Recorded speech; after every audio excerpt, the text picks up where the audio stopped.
cartas paulinas, lá no livro, na carta de Paulo aos Filipenses, no capítulo de número 2.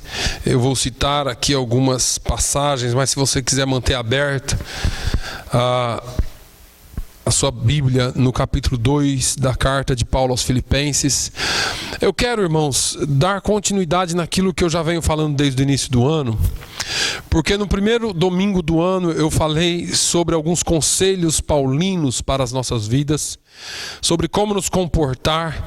E é interessante que hoje de manhã eu fui até surpreendido quando o pastor falou aqui, leu aqui, se depois você tiver condições, assista a mensagem de hoje de manhã no YouTube, no nosso canal, ou entra no nosso blog. Durante a semana eu vou atualizar, para que você tenha acesso, se você quiser e puder.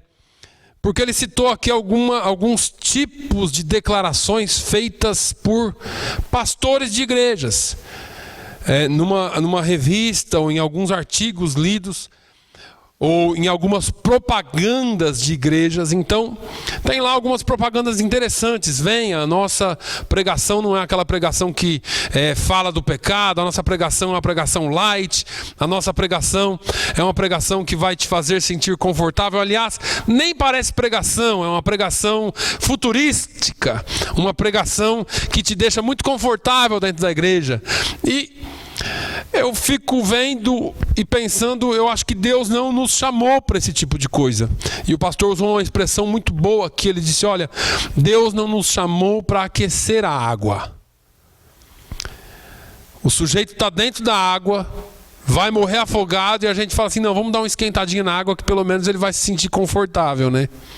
Vai morrer na água morna, né? Mas vai morrer, vai afogar. Deus nos chamou para tirar essas pessoas para fora da água e trazer para o barco da salvação. E às vezes isso é desconfortável mesmo, porque as pessoas estão morrendo e não entendem que estão morrendo. O mundo está afundando e não entende que está afundando. E aí a nossa pregação às vezes parece um pouco ríspida, parece uma pregação um pouco dura. Mas é importante que essa pregação seja feita, porque essa é a palavra de Deus. Eu não leio na palavra de Deus. E se você achou, me mostre, pelo amor de Deus, um momento em que, pelo menos eu vou esquecer o Velho Testamento de guerra, de cabeça cortada, de todo esse negócio. Vamos entrar na época da graça, né? A época que Jesus ama, que você pode fazer o que quiser, que Ele perdoa, né? Que é o que muitos pregam por aí.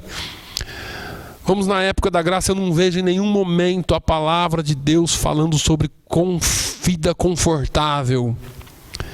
Eu não estou dizendo que é pecado você, dentro da sua vida comum diária, ter algum conforto. Eu não estou dizendo que você não pode tirar férias, que você não pode sair. Não, nada disso. Eu estou dizendo que, como cristão, eu e você não teremos uma vida confortável. Não foi isso que a palavra de Deus nos deixou. O evangelho, ou esse evangelicalismo do evangelho, ou do gospel, light gospel, do gospel, ou do evangelho bem suave, bem light, esse tipo de coisa a palavra de Deus não nos mostra. Esse evangelho do pare de sofrer que eu tenho falado aqui é o evangelho que todos querem ouvir. Também pudera. Vivemos uns dias de aperto, vivemos dias de solidão, de sofrimento, de tristeza, de angústia, de aperto econômico, de tudo nos cercando. Aí você liga a televisão, tem um sujeito prometendo um negócio maravilhoso. Vem para a minha igreja e pare de sofrer. Gente, quem não quer parar de sofrer aqui? Levanta a mão. Todo mundo quer. Ninguém quer sofrimento. Nosso corpo busca por algum tipo de conforto. Mas a verdade é que o evangelho de Cristo não é esse. Eu não sei se eu já falei aqui. Imagine você sem a Bíblia. Imagine você vivendo num tempo em que não havia Bíblia e vem um doido de um apóstolo chamado Paulo, dizendo assim: olha, eu já passei por aprisionamentos, eu já passei por apedrejamentos, eu já passei por naufrágios, eu já passei por tristeza, eu já passei por espancamento, e é isso que Jesus tem para você. Você aceitaria Jesus?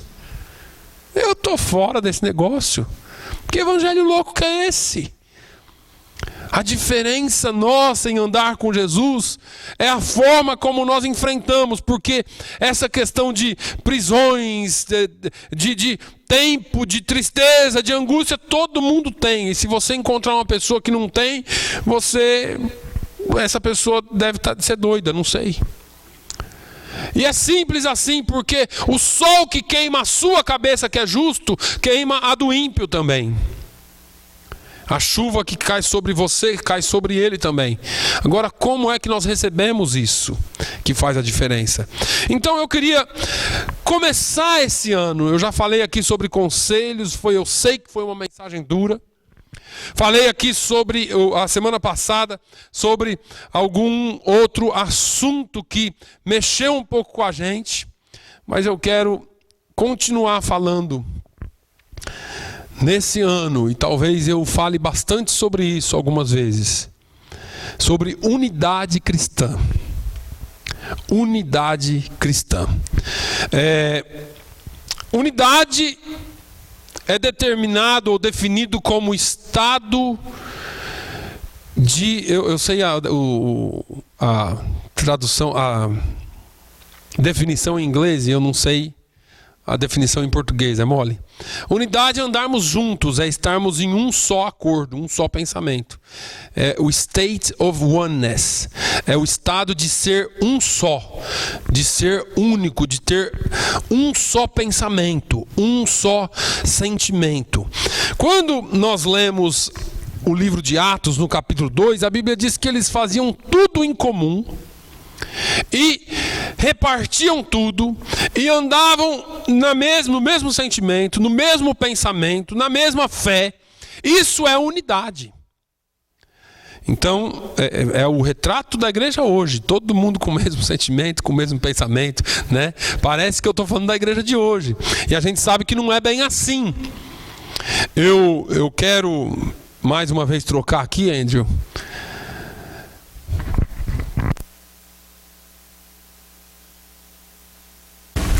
Mas eu quero nessa manhã, que ficar com 2 microfones é meio fora, né? Mas eu quero nessa manhã começar pelo menos falando um pouquinho sobre unidade, porque a igreja precisa caminhar em unidade. Nós, como cristãos, precisamos ter um só pensamento. E por que eu entro nessas coisas práticas da Bíblia, irmãos? Porque pregar a vitória, pregar sobre aquilo que Deus já conquistou na cruz do Calvário para nós, é simples. Eu posso chegar aqui e dizer que você é um abençoado, que você é um vitorioso, que você é mais do que vencedor. Claro que você é, porque Jesus já conquistou na cruz do Calvário. Agora eu gosto de usar um exemplo muito simples, porque muitas pessoas dizem que estão esperando em Deus. E é muito fácil esperar em Deus deitado numa rede tomando água de coco. Mas quando o Senhor chamou a Noé, Ele disse: olha, Noé, eu vou te salvar. E Noé falou: tá bom, que bom que o Senhor vai me salvar. Vai ter uma grande enchente, vai encher a terra, e você e quem entrar, onde? Na arca será salvo. E Noé olhou para Deus e falou: tá bom, Senhor, onde que eu tenho que ir? Cadê a arca? Foi assim que Noé fez? Cadê a arca, Salvador? Que eu quero saber qual é o endereço. Me fala lá o número da rua, o local, a cidade, que eu vou pôr no meu GPS aqui e vou achar a arca. Não foi assim que Noé fez. Deus falou assim: Noé, você vai ser salvo. É a minha graça sobre a sua vida. Mas você vai ter que fazer alguma coisinha. Trabalhinho simples. Vai durar só 120 anos. O duro de tudo, irmãos, é saber que a Bíblia está cheia de exemplos assim. Que a graça de Deus é de graça, mas as pessoas acham que não tem que fazer nada. Que pode viver a vida de qualquer jeito. E aí, quando a gente encontra um tipo de evangelho desse, que fala que você tem que fazer, as pessoas falam: ó, o legalismo aí, ó. Agora é o evangelho de fazer coisas. Não, é o evangelho de caminhar com Jesus. Jesus poderia ter falado assim: está todo mundo salvo, e salvar a terra. Foi isso que ele fez? Não, ele veio aqui dar um exemplo. Ele veio aqui dizer assim: olha, tem um caminho a ser percorrido. E o melhor de tudo, não basta só percorrer. Tem uma forma de percorrer esse caminho. O grande problema da igreja de hoje é que, ou do evangelho de hoje, ou do evangelicalismo de hoje, é que é um evangelho do de graça recebeste, de graça dai, que não funciona desse jeito, porque todo mundo tem que pagar. É o que eu estou falando de Vitória. Olha, amanhã eu vou estar subindo um monte e vou levar 2 galões de 200 litros de água nas minhas costas, e aí vai um monte de gente filmando, né, aquele negócio todo, eu caindo, tropeçando, e você não precisa fazer nada, porque quando você pegar a água sob a leve obrigação de você me dar uma oferta por esse copinho da água que eu vou te dar, você está salvo de todos os seus problemas. Então, eu filmo, né? A televisão está na minha cara lá, eu tropeço, caio, mas eu estou fazendo um sacrifício por você. Sabe o que é isso, irmãos? É uma geração de crentes que não querem trabalhar. É uma geração de crentes que não querem buscar viver de acordo com a palavra. Eu estou baseado na fé do pastor, na fé do apóstolo, e eu não preciso fazer nada, porque domingo eu chego lá na igreja, compro aquela aguinha benta, santa, tomo aquela aguinha e estou salvo de todos os problemas. Isso é um tapa na cara de Jesus. Porque Jesus já fez tudo o que tinha que fazer por nós na cruz. Eu posso rolar, plantar bananeira, subir morro com água, subir com cruz, fazer o que quiser. Nada disso adianta para a sua vida espiritual. O que adianta para a vida espiritual então, pastor? A palavra de Deus. A palavra de Deus é quem traz vida.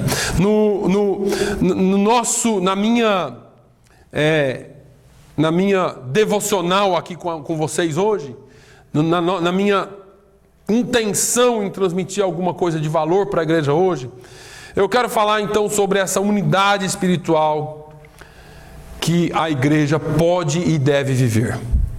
A unidade espiritual da igreja é uma obra exclusiva de Deus. Não sou eu que promovo com jantares, não sou eu que promovo com churrasco, não sou eu que promovo com comida depois do culto, porque isso não promove unidade na igreja. A unidade é uma obra exclusiva de Deus. Nós não podemos produzir unidade de maneira nenhuma, porque só Deus pode produzir a unidade da igreja. A única coisa que nós podemos fazer é mantê-la, é manter essa unidade. Todos aqueles que nasceram de novo, se você já nasceu de novo, você faz parte, fazem parte da igreja, e todos os membros devem demonstrar aos olhos do mundo, de forma visível, essa unidade interna. Essa é uma palavrinha muito simples. Jesus disse assim: o mundo vos conhecereis pelas obras que vocês fazem. Amém? Não. O mundo vos conhecereis por causa dos churrascos que vocês fazem juntos. Não também. O mundo vos conhecereis, e ele citou, quando vos amardes uns aos outros. Jesus estava falando da unidade.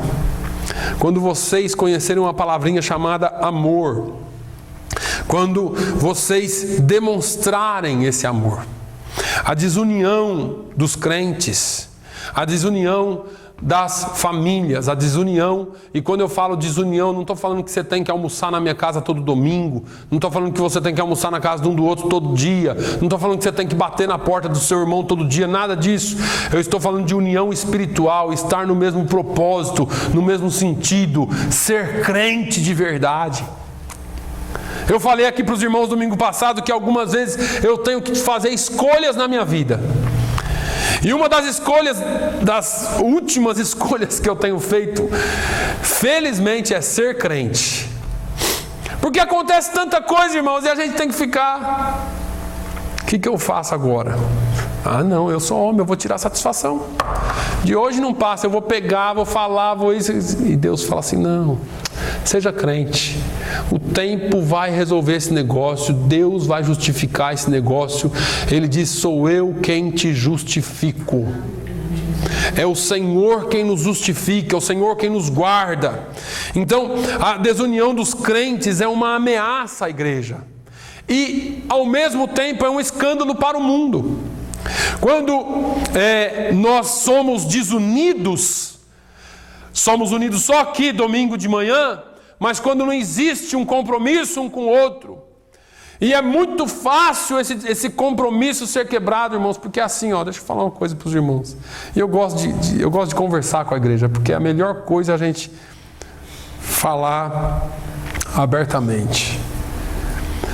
Eu faço alguma coisa contra o irmão Antônio, a coisa mais fácil que tem é o irmão Antônio virar a cara para mim, porque isso é o que todo mundo faria. Esse é o natural.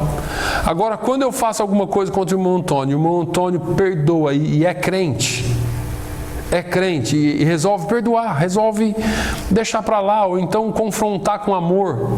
Pastor, isso aqui não está certo, mas nós como crentes vamos deixar esse negócio para lá, vamos viver a nossa vida em amor, porque sempre a gente tem razão, irmãos, porque sempre a gente tem os nossos debates, as nossas formas de falar, porque ele fez isso, não ela falou aquilo, não porque ele devia ter feito.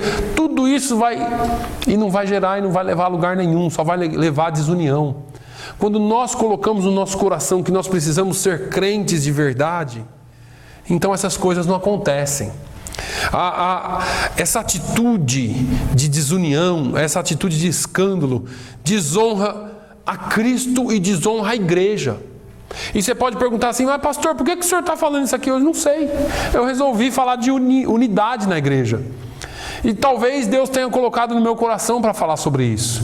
Porque nós precisamos ser unidos num só propósito. Quando Paulo escreve essa carta aos Filipenses, ele faz uma transição entre os inimigos externos, lá no versículo 28 do capítulo 1, que diz, que nós vamos ler já, e ele fala dos perigos internos de dentro da igreja. Quanto aos inimigos externos, Paulo escreve: e em nada vos espanteis dos que resistem, são lá fora. O que para eles, na verdade, é indício de perdição, mas para vós de salvação, e isto de Deus. Paulo está falando de um povo que resiste, que chama isso tudo de loucura, que acha que tudo isso é uma loucura, mas ele está falando, vocês não. Vocês não se espantem com eles, fique tranquilo, não arrume escândalo, não queira levar as coisas por violência. E aí ele transfere a preocupação dele para a questão interna da igreja. Paulo estava muito preocupado com a igreja. Em Filipenses 2, ele começa assim: portanto, se há algum conforto em Cristo, se há alguma consolação de amor, se há alguma comunhão do Espírito, se há alguns entranháveis afetos e compaixões, completai o meu gozo, para que sintais o mesmo, tendo o mesmo amor, o mesmo ânimo, sentindo uma mesma coisa. Nada façais por contenda ou por vanglória. Ele está falando de um perigo que acontece todo instante dentro da igreja. Mas por humildade, cada um considere os outros superiores a si mesmo. Não atente cada um para o que é propriamente seu, mas cada qual também para o que é dos outros. Filipenses 2, de 1 a 4. Paulo está falando aqui de uma condição, de uma situação que acontece demais dentro da igreja hoje, irmãos. Paulo está deixando a ameaça do mundo hostil, porque nós nos preocupamos muito com lá fora. E eu já tenho falado há algum tempo, o diabo não está mais destruindo a igreja de fora para dentro. Já tem um tempo que o diabo começou a destruir a igreja de dentro para fora. É daqui de dentro que acontecem as contendas, é aqui dentro que acontecem as coisas que entristecem, é aqui dentro que você se decepciona com Deus. Você não se decepciona com Deus lá fora. Você se decepciona com Deus aqui. Quem é que te decepciona? O seu inimigo te decepciona? Não, você espera tudo dele. Quem te decepciona? Aquele irmãozinho chegado, aquela irmã chegada, que jamais podia ter feito aquilo que ela fez com você, aquele irmão que jamais podia ter feito aquilo que ele fez com você, aqueles que jamais poderiam ter cometido tal atrocidade com você, e nós nos pegamos com espíritos de vitimismo, dizendo: ah, o irmão falou de mim, a irmã falou de mim, o fulano fez isso, a fulana fez aquilo, e a gente começa a dar ouvido a essas coisas.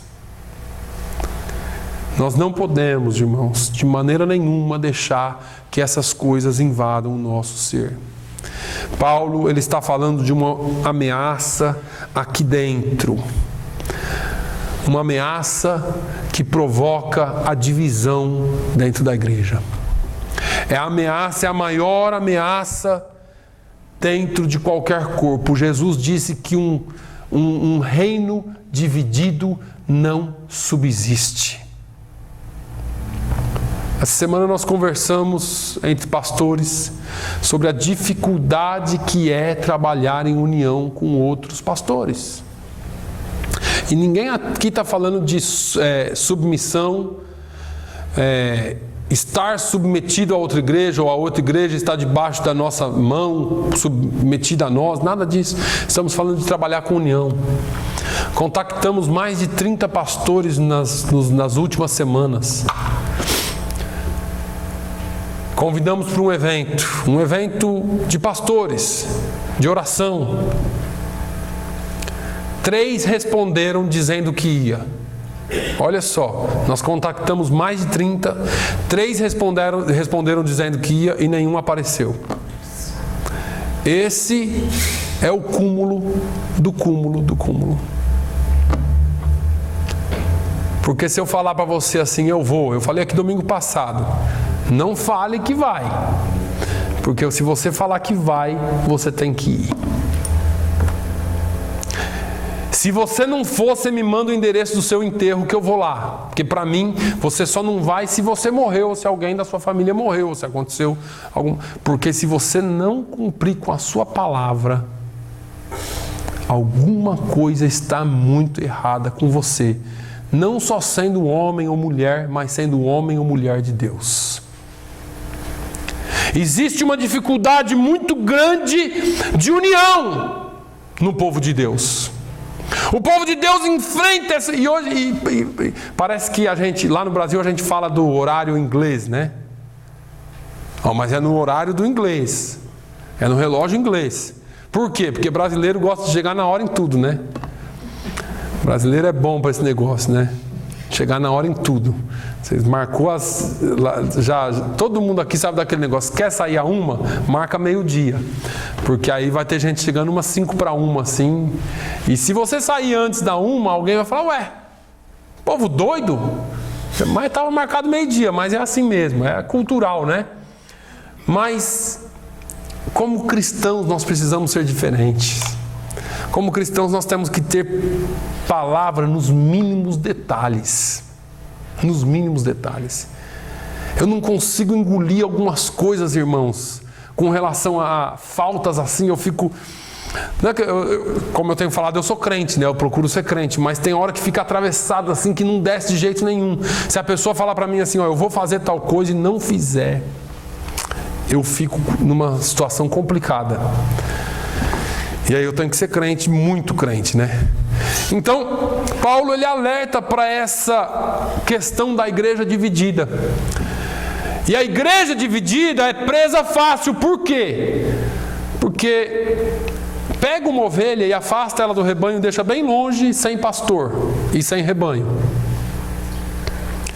Comida de lobo. Comida de lobo. E assim é a igreja. Agora a gente pega e fala assim: não, a nossa igreja aqui é muito unida. Só que nós, como cristãos, no modo geral, não somos unidos. Porque nós perdemos a fé nos crentes. Porque nós perdemos a fé nos cristãos. Hoje em dia, você falar que é crente é até comprometedor. É até comprometedor. Porque se nós formos entrar nisso aqui, irmãos, é tanta coisa. Mas, como cristãos, nós temos que ter uma palavra que Jesus falou: sim é sim e não é não. Isso, e eu estou falando de unidade aqui, porque se for o contrário, produz desunidade. Produz desunidade. É difícil para mim quando eu chego numa reunião de pastores, principalmente se eu estiver entre os americanos, e eles dizem assim para mim: você não pode ser brasileiro. Não tem cabimento você ser brasileiro. Eu falo: por quê? Porque nós não conseguimos ter comunhão com pastores brasileiros. Aí eu arrumo uma desculpa, falo: não, é a barreira do idioma, é isso, é aquilo. A gente arruma um monte de desculpas, né? Aí quando eu cheguei aqui eu não falava nem hi em inglês direito, falava Rui. Falava tudo errado, sabia meia dúzia de palavras e achava que falava inglês. E aí, a gente que tem que procurar essa união em Cristo, irmãos. Então a gente fica arrumando desculpas para a falta de unidade da igreja, quando na verdade nós somos o problema. Esse é um dos perigos que mais tem destruído a igreja. Não, pastor, é o adultério, é o roubo, é isso, é aquilo. Não, é a falta de caráter cristão, porque isso gera desunidade. Isso gera desunidade. Eu ouvi um testemunho interessante essa semana, porque eu sempre falo desse negócio de andar, de ser crente, né? Eu ouvi um testemunho interessante, diz que o crente todo arrumadinho está se arrumando para ir para a igreja. Aí, enquanto isso, vai passando um avião lá e o paraquedista salta do paraquedas. De paraquedas, saltou do avião, vem caindo. O crente pega a Bíblia dele e vai passando pelo caminho, e o paraquedista bate um vento errado nele lá, ele perde o controle do paraquedas, engarrancha numa árvore bem alta e fica lá pendurado pelo paraquedas. E o crente vai indo para a igreja com a Bíblia desse tamanho debaixo do braço e vai passando e vê o cara: ô, você aí, me ajude aqui. Eu: ajudo sim, estou vendo que você é paraquedista, hein? Eu sou paraquedista, e caí, fiquei engarranchado aqui, me ajuda, me tira daqui.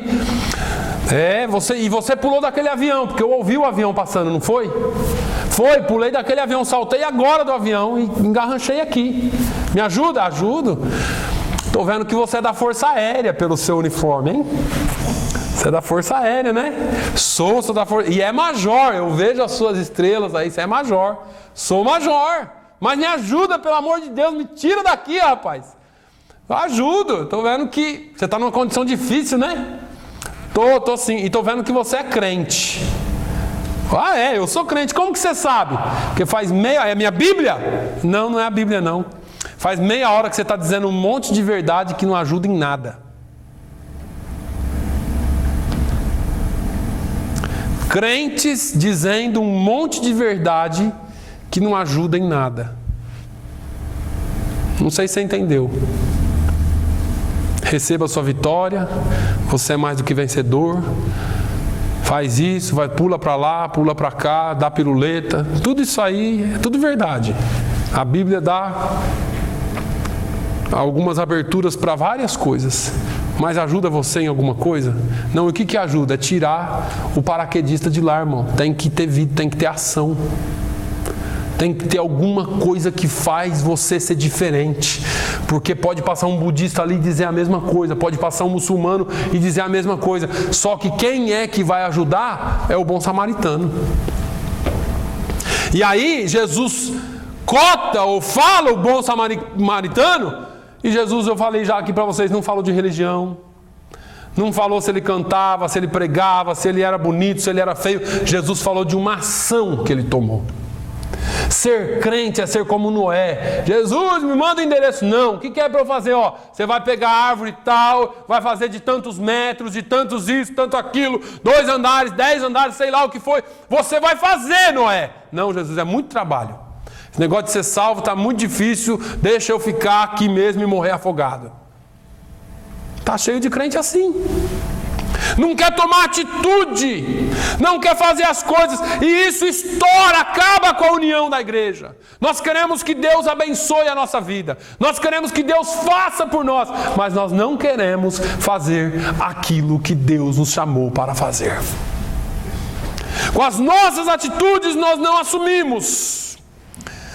Uma igreja santa para o apóstolo Paulo não era apenas um artigo de fé, não era só dizer eu sou crente, eu sou isso, eu sou aquilo, não. Uma igreja santa para o apóstolo Paulo e para a Bíblia Sagrada era uma igreja que antes de tudo faz aquilo que a palavra de Deus manda fazer, age da forma como a palavra manda fazer. Então, antes de exortar a igreja de Filipos sobre a questão da unidade cristã, Paulo ele fala e ele dá uma base doutrinária, porque existem 4 pilares para sustentar a unidade cristã.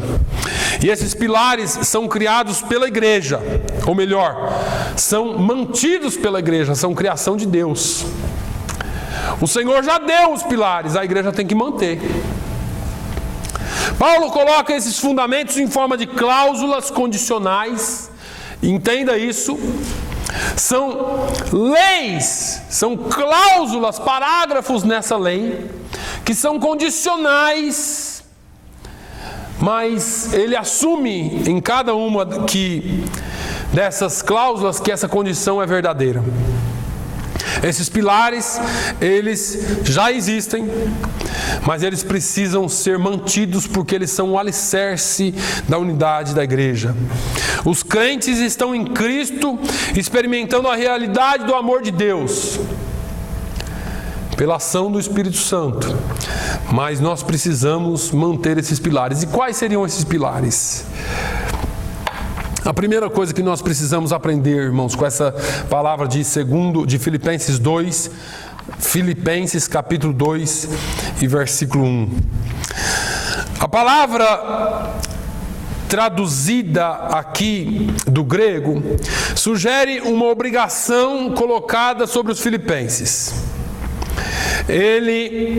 Essa palavra, ela é gerada, ela é oriunda diretamente da sua vida comum em Cristo para trabalharem juntos em harmonias. Ele diz assim: portanto, se há algum conforto em Cristo, se há alguma consolação de amor, se há alguma comunhão no Espírito, se há alguns entranháveis afetos e compaixões. Paulo está convidando os filipenses a lembrar-se do seu status da comunidade amada por Cristo. Olha, essa comunidade tem que ter algum conforto em Cristo, tem que ter alguma consolação de amor, tem que ter alguma comunhão no Espírito, tem que ter alguns entranháveis afetos de compaixão. Essa comunidade não pode ser só um ajuntamento. Essa comunidade tem que ter algumas características diferentes. Paulo está exortando a igreja. Mas vocês precisam entender que nós somos diferentes de um centro comunitário. A gente pode vir aqui todo domingo, ouvir essa palavra aqui e ter um almoço maravilhoso aqui atrás, uma bênção, mas nenhum conhece o outro, nenhum se preocupa com o outro, nenhum ajuda o outro, nenhum está nem aí com o outro. E essa é a forma como a igreja vai se sustentando por aí, atraindo pessoas para eventos, mas não dando a forma correta de andar com Cristo. Porque é desconfortável essa palavra. Porque você tem que vir aqui todo domingo e parece que você ouve o pastor Naline bravo aqui em cima do púlpito, falando que você tem que mudar, falando que a gente precisa fazer isso, precisa fazer... sempre precisa fazer. Não, fica deitado esperando a arca cair em cima da sua cabeça. Jesus disse assim: olha, tá vendo os passarinhos do céu? Eles não plantam e nem colhem, contudo, Deus os sustenta, certo? E Deus manda sustento para os passarinhos, não manda? Quem tem dúvida disso? Deus dá o sustento para os passarinhos, não dá? O passarinho fica deitadinho no ninho o dia inteiro e Deus mandando sementinha lá dentro para ele? Pois é. E é isso que a igreja de Cristo hoje espera. Não, eu estou esperando no Senhor. O Senhor vai fazer Deus vai mandar na porta da minha casa alguém bater com a bênção para mim. Irmãos, não tira o seu corpinho da cama, o seu corpinho da cadeira de manhã e vai trabalhar para você ver o que acontece. Aí você vai falar, Jesus me desamparou. Ele não desampara ninguém, Ele te deu força, Ele nos dá força para fazer. Esse evangelho aqui, irmãos, parece que é mensagem de autoajuda, não é não. Isso aqui é o que a Bíblia manda. O fato é que nós temos aprendido um evangelho errado há muitos anos. É o evangelho do Espírito Santo mágico, que abre porta onde não tem porta. Ele continua abrindo porta onde não tem porta, mas você tem que estar disposto a entrar por ela. Você tem que estar disposto a abrir essa porta e entrar. Você tem que estar disposto a fazer alguma coisa. Nós ficamos orando por uma porta há tanto tempo. Quando Deus abre, você fala assim, nossa, mas vou ter que fazer tudo isso. Parece que crente é cheio de fé, né? Eu vou orar, Deus vai fazer. Aí Deus faz, aí Deus abre. Aí você fala, e agora? Agora você tem que quebrar as pedras, arrumar tudo aqui, porque eu estou te dando. Agora você vai ter que ir arrancar os tocos. Não, Senhor. O Senhor tinha que ter me dado a terra arada e a semente já semeada, só para eu colher. Não, filho, não é assim que eu te ensinei, não. O negócio aqui é mais sério. A gente fica pedindo para Deus fazer tanto, e o evangelho que foi ensinado é esse, irmãos. Infelizmente é esse.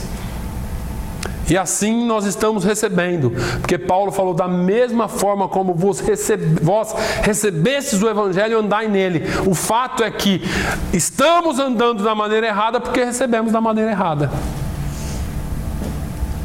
Nós estamos só seguindo o que a Bíblia fala, né?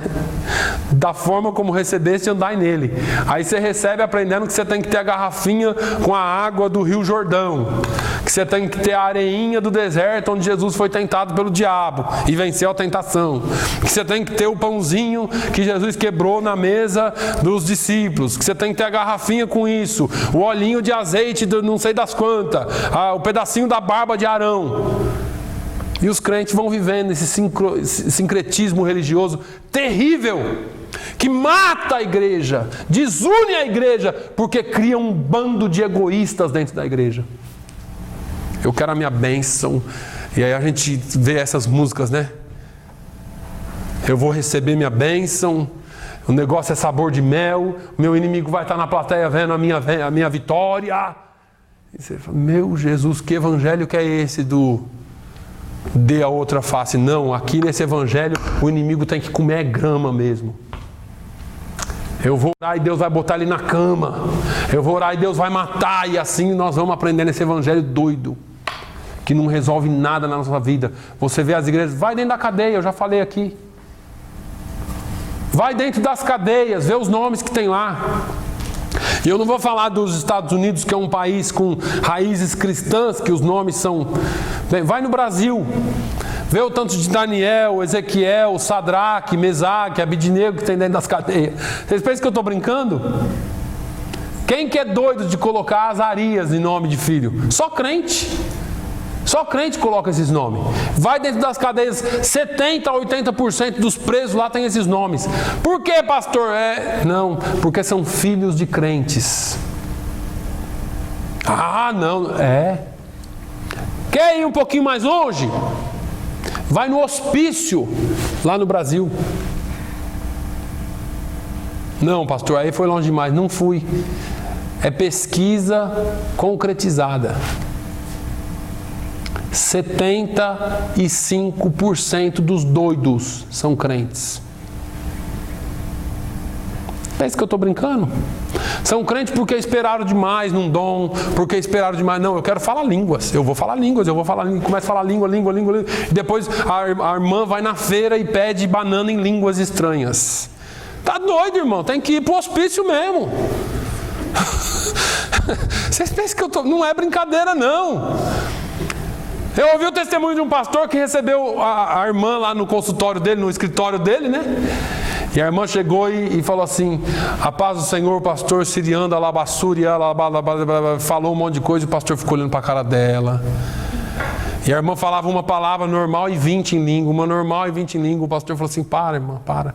Não, pastor, que eu fui batizado com isso. E o pastor falou assim: irmã, a senhora está com um problema sério. Não, pastor, mas isso não é bênção, não. Isso é loucura mesmo. Irmãos, Eu não estou aqui fazendo chacota do dom de línguas, não estou nada disso. Eu só estou dizendo que a igreja tem recebido um evangelho pobre, paupérrimo. E aí você vê a condição da igreja dentro e fora dela, e você fica sem saber o que é evangelho. Aí você vê confusões loucas, e eu gosto sempre de usar esses exemplos, porque você pega pessoas que nasceram dentro da igreja, foram criadas dentro da igreja, cresceram no evangelho, fazendo as maiores atrocidades. Você fala, o que é isso? O que é isso? Isso é o tipo de evangelho que os pais ensinam dentro de casa. Porque esse é o tipo de evangelho que eles aprenderam lá. São santos dentro da igreja. Aquela velha historinha, né? Mãe, a gente pode morar dentro da igreja? Por quê, filho? Porque aqui o pai é um anjo. Lá em casa é um demônio. O melhor lugar para se morar é a igreja, porque pelo menos o pai aqui é uma maravilha. Lá em casa é o Satanás. Bate em todo mundo, xinga todo mundo, fala palavrão. Irmãos, nós não podemos viver esse tipo de evangelho, porque isso não é evangelho. É isso que está destruindo a igreja de dentro para fora. É isso que vai destruindo e acabando com a igreja. Paulo fala e exorta a igreja: olha, vocês não podem ser egoístas. Vocês precisam ter alguma coisa a mais. Tem que ter amor, tem que ter comunhão no Espírito, tem que ter entranháveis afetos de compaixão. Hoje nós vivemos num mundo onde é cada um por si, Deus para todos. Eu não estou falando de vocês, não. Graças a Deus. Eu louvo a Deus pela vida de cada um de vocês, irmãos. Cada um de vocês. Porque a Bíblia disse assim, ó, procura conhecer o estado das suas ovelhas, falando ao pastor. E eu, graças a Deus, conheço um pouquinho de cada um aqui e sei do amor que vocês têm por cada um de vocês. Eu sei do que Deus tem colocado no coração de vocês e no meu coração. Então eu não tenho nenhum desconforto em dizer isso. Agora, nós não podemos deixar que essa desgraça da falta de amor, essa loucura que as pessoas vivem hoje de um egoísmo extremo, de cada um por si, Deus para todos, nós não podemos deixar isso atingir a unidade da nossa igreja. Nós não podemos deixar que coisas externas também atinjam. Eu estava falando com um dos nossos irmãos essa semana, porque a Bíblia diz que o diabo ele se apresenta até como um anjo de luz, né? E eu falei assim, irmão, se o diabo viesse na sua casa de chifre e rabo, você não abriria a porta. Você abre porque ele vem bonitinho, brilhando, falando a palavra de Deus. Eva, ela caiu, não foi porque a serpente falou assim, não, você tem que comer porque esse Deus aí é doido. Não. Falou, olha, Deus não disse tal coisa? Então. E ele começa a usar a palavra de Deus. O diabo foi falar com Jesus, falou, olha, e usou a palavra. Aos teus anjos dará ordem a teu respeito. Pula daqui, Jesus. Não vai acontecer nada não. O diabo ele vem assim, falando com vozinha mansa, falando com jeitinho meigo. Só que não é isso, não é assim só que as coisas funcionam. E você pensa que é Deus falando com você. E às vezes Deus está falando com você aqui domingo de manhã, dando paulada mesmo na cabeça. Às vezes Deus está falando com você quando alguém aponta o dedo na sua cara e fala, ó, você errou nisso. Você errou nisso. É tão bom quando nós somos corrigidos no Senhor. Quando somos confrontados com amor. Porque muitas vezes isso já foi perdido. A pessoa fala assim, eu quero mais é que ele se exploda, quer fazer errado, faça. As pessoas não têm mais coragem de chegar assim e falar assim, ô Naline, você está errado nesse negócio, meu irmão. Você precisa se consertar com Deus e mudar o seu destino, porque senão você vai se quebrar. Você quer o meu mal. Não, eu quero o seu bem. As pessoas estão acostumadas com o evangelho de muito frufru e pouca verdade. A verdade vai ficando para o lado. A verdade vai ficando para o lado. Eu não estou dizendo para você ir arrumar confusão com seu irmão, não. Eu estou dizendo para você confrontar o pecado com amor, porque isso traz unidade.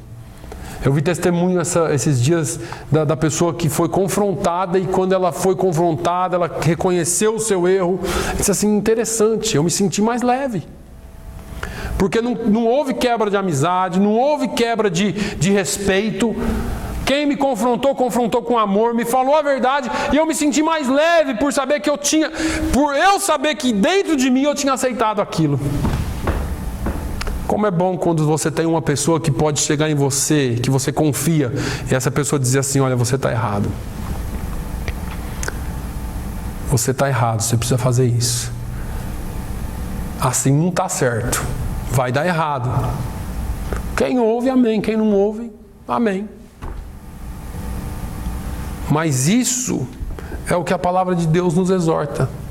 É essa unidade que é criada. Como é bom, irmãos, olha, falando em unidade, como é bom quando alguém te confronta com amor, você recebe, cria-se ali uma aliança de confiança tão grande, porque você sabe que pode contar com a verdade dessa pessoa. Essa pessoa não vai te dar tapinha nas costas sempre, vai também, mas quando precisar, você sabe que pode contar com a verdade dessa pessoa. É como quando a gente está fazendo uma receita e a minha esposa faz a receita e ela fala assim, você não é referência, porque tudo que ela faz eu gosto, né? Então ela fala, você não é referência, eu quero saber de outras pessoas. Quando você dá para algumas pessoas e uma pessoa fala assim, tá muito doce, o outro fala assim, tá meio azedo, o outro fala, tá meio amargo, porque você ouve a verdade do que é. O duro é quando todo mundo fala assim, nossa, amei o que você disse hoje para mim, e lá por trás faz diferente. Eu prefiro que você não diga nada então, né? Mas que a nossa vida seja alinhada com essa palavra. Que a nossa vida seja menos egoísta para nós mesmos. Porque é isso que gera unidade. Essa experiência em Cristo de amor, de consolação, essas coisas nos une como igreja. Essa caminhada cristã, ela não pode ser feita sozinho. Ninguém caminha com Cristo desunido com o seu semelhante, irmãos. Porque o nosso relacionamento com Deus, ele é vertical, mas ele é horizontal também. É isso aqui, ó. Você fala assim, não, eu amo a Deus, mas eu odeio o Ronaldo. Você não ama a Deus. A Bíblia é clara, como que você pode odiar aquele que você vê, ou como que você não ama aquele que você vê, você não vai amar aquele que você não vê nunca. Não tem como. Não tem como, irmãos. E aí entra no amor de Deus, né? Porque o amor de Deus, para nós, ele é assim. Deus ama a todos. Eu não sou obrigado a amar todo mundo, né? É sim. Amai uns aos outros como eu vos amei. Ame o vosso inimigo. Ame o teu próximo como a ti mesmo. Meu Deus, esse negócio é muito difícil para mim. Jesus falou assim, olha, esse negócio tem que ser pensado. Não pode ser de qualquer jeito. O fato é que nós aprendemos errado. E por ter aprendido errado, vivemos errado. E continuamos vivendo errado. E quando eu falei aqui, há algum tempo atrás, que algumas vezes nós temos que quebrar alguns paradigmas do passado para aprender o novo, você fala assim, o pastor está tentando tirar de mim aquilo que eu aprendi de certo no Evangelho para colocar uma nova doutrina. Não. Eu não quero que você faça nada do que eu falo aqui sem consultar a palavra. E eu sempre deixo muito bem aberto aqui. Se você tiver dúvida, vem conversar. Se eu tiver errado, irmãos, eu sou o primeiro a pedir perdão aqui e falar, ó, eu vou reiniciar esse estudo aqui e ensinar da maneira certa. O fato é que a igreja, eu vim de um contexto onde tudo é bênção, e deixa eu te dizer, tudo é bênção sim. até as coisas ruins. Até porque a Bíblia diz que todas as coisas contribuem para o bem daqueles que amam a Deus. Todas as coisas. Então o crente já pega esse negócio e fala assim, não, só vai acontecer coisa boa comigo. E não é, irmão. Aí vem Eclesiastes falando assim, olha, você não cresce na festa, filho, você cresce no velório. Você não vai aprender no riso, você vai aprender no choro. Você não fica forte só quando alisam a sua cabeça, você fica forte quando você toma umas porradas também. Mas nós só queremos o quê?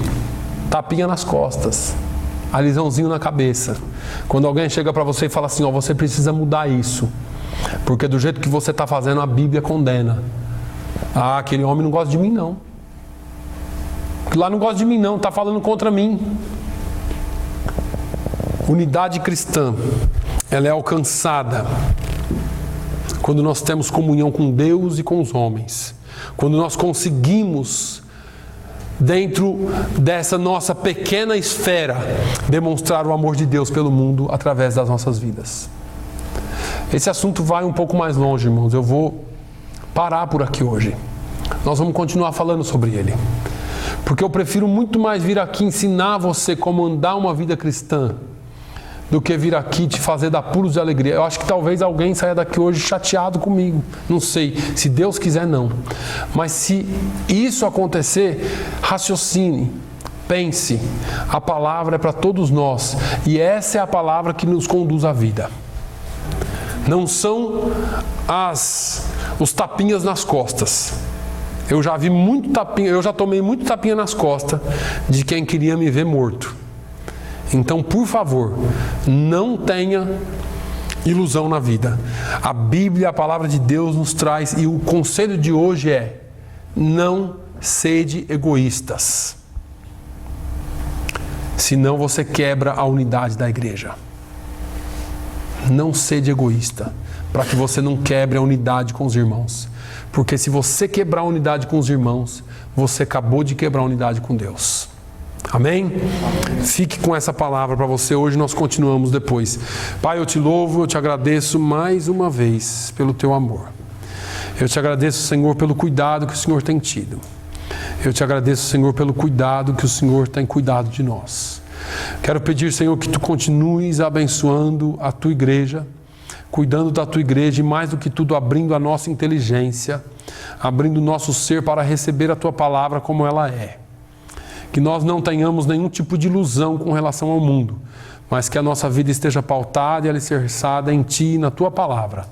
Senhor, dê-nos uma semana abençoada e que o teu nome seja glorificado em nós, no nome de Jesus. Amém. Que o amor de Deus, a graça do nosso Senhor e Salvador Jesus Cristo, a comunhão e a consolação do Espírito Santo seja sobre todo o povo de Deus, hoje e sempre. Todos digam amém.